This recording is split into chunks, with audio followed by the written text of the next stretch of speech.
Mesdames, Mesdemoiselles et Messieurs, c'est un plaisir pour moi de vous convier à suivre quotidiennement cette chaîne dénommée L'œil des enseignants.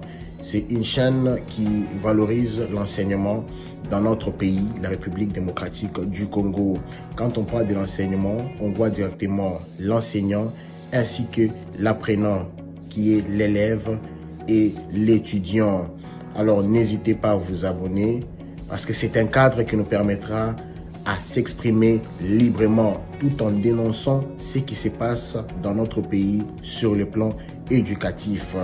Abonnez-vous massivement, likez, partagez avec vos proches afin que tous nous puissions parler le même langage et tous nous puissions développer notre pays sur le plan éducatif.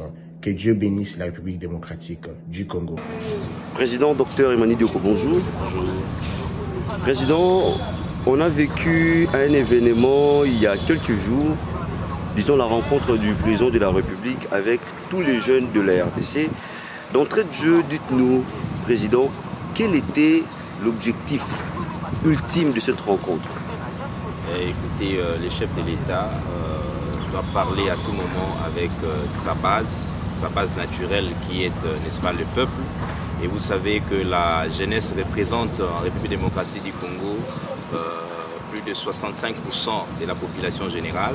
Donc c'est une catégorie sociale assez considérable.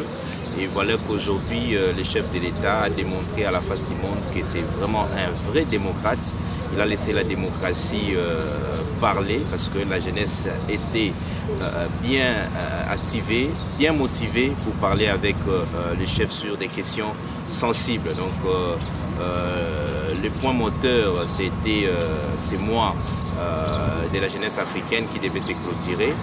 Et les initiateurs, n'est-ce pas, le président du Conseil national de la jeunesse de la République démocratique du Congo a levé l'option de pouvoir inviter les jeunes pour qu'on puisse échanger avec le premier démocrate de la République qui est Félix-Antoine Tshisekedi. Donc voilà un peu l'objectif principal de cette rencontre, bien que nous n'avons pas été dans l'organisation.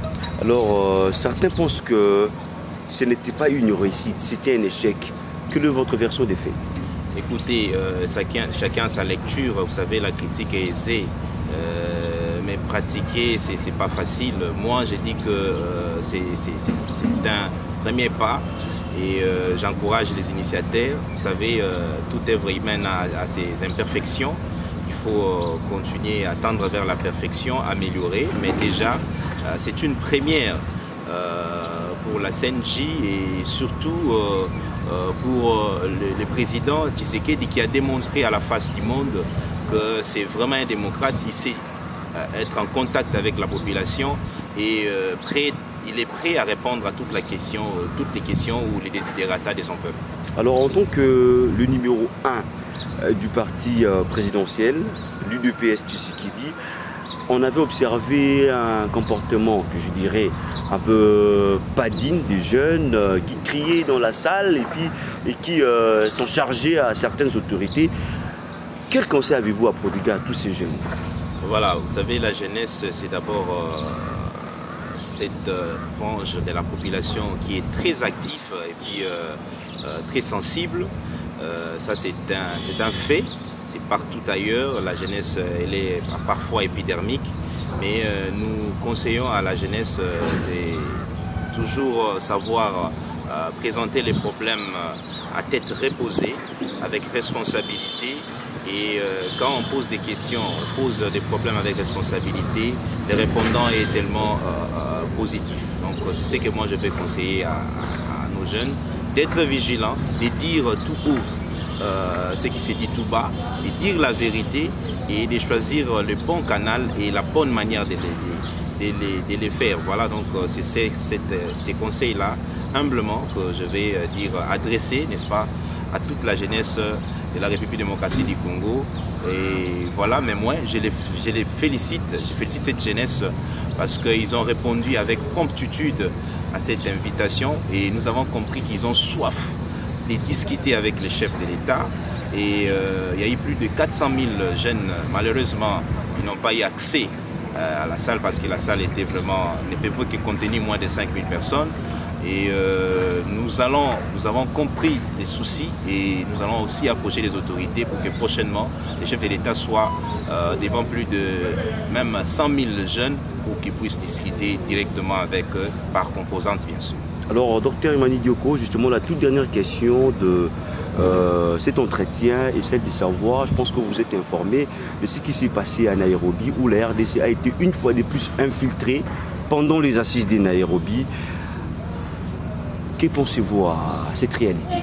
Mais ça met ce qu'on dit à la place publique, la mauvaise foi des services de sécurité ou des services sataniques de M. Kagame qui chaque jour ici ne fait qu'infiltrer nos services de sécurité, il ne fait qu'infiltrer pour déstabiliser la République démocratique du Congo. Heureusement que maintenant au sommet de l'État, nous avons un fils authentiquement congolais, Félix Antoine Tshisekedi, qui a levé l'option de changer les choses, de remettre la République, surtout la sécurité de notre pays entre les mains des Congolais. Et voilà aujourd'hui, c'est une preuve de plus que le régime de Kagame a levé l'option depuis longtemps, depuis déjà l'AFDEL, la création de l'AFDEL, de balkaniser la République, de déstabiliser la République démocratique du Congo.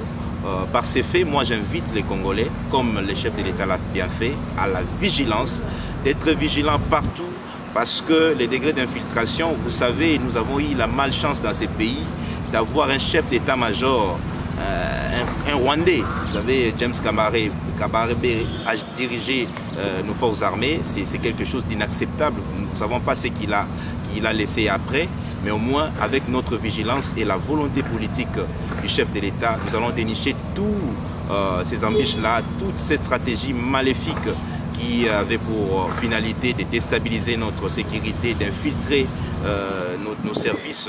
Et voilà, donc c'est ce que je peux dire par rapport à cela. Donc, nous devons être vigilants, nous devons nous lever comme un seul peuple pour barrer la route à cette stratégie démoniaque du régime Kagame.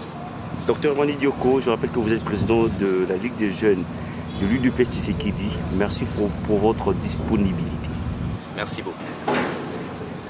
Mesdames, Mesdemoiselles et Messieurs, c'est un plaisir pour moi de vous convier à suivre quotidiennement cette chaîne dénommée L'œil des enseignants. C'est une chaîne qui valorise l'enseignement dans notre pays, la République démocratique du Congo. Quand on parle de l'enseignement, on voit directement l'enseignant ainsi que l'apprenant qui est l'élève et l'étudiant. Alors n'hésitez pas à vous abonner parce que c'est un cadre qui nous permettra à s'exprimer librement tout en dénonçant ce qui se passe dans notre pays sur le plan éducatif. Abonnez-vous massivement, likez, partagez avec vos proches afin que tous nous puissions parler le même langage et tous nous puissions